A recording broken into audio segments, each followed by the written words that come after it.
Welcome to our channel. Today we how to configure MetaMask password and browser isolation best practices, quick tutorial step by step clearly.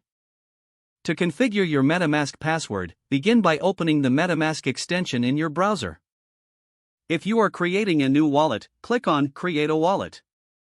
You will be prompted to create a strong password. Ensure this password is at least 8 characters long and includes upper and lowercase letters, numbers, and symbols. Once you have created your password, click Create. Now, you will receive a seed phrase that is crucial for wallet recovery. Write this phrase down and store it securely offline. Do not share this phrase with anyone, as it gives access to your wallet. Next, let's move on to browser isolation best practices. Start by using a dedicated browser or profile for your crypto activities. This helps to keep your MetaMask interactions separate from your regular browsing. Consider disabling browser extensions that are not necessary for your crypto activities. These can introduce vulnerabilities that may compromise your wallet security. Make sure your browser is up to date. Regular updates often contain security patches that protect against threats.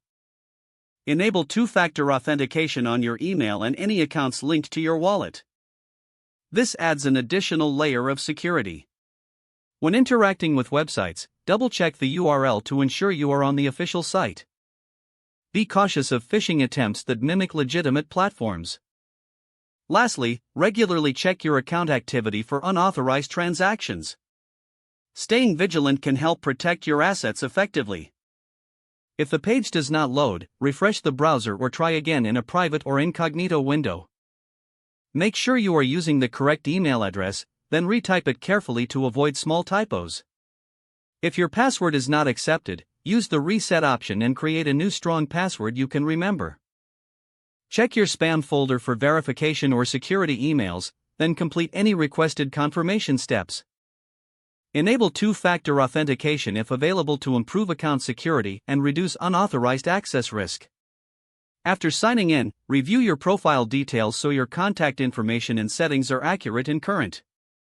If you see an error message, note it down and try again after restarting your device and internet connection. Log out when you finish, especially on shared devices, to keep your account and payment information secure. If the page does not load, refresh the browser or try again in a private or incognito window. Don't forget to like this video and subscribe to our channel for more step-by-step tech guides.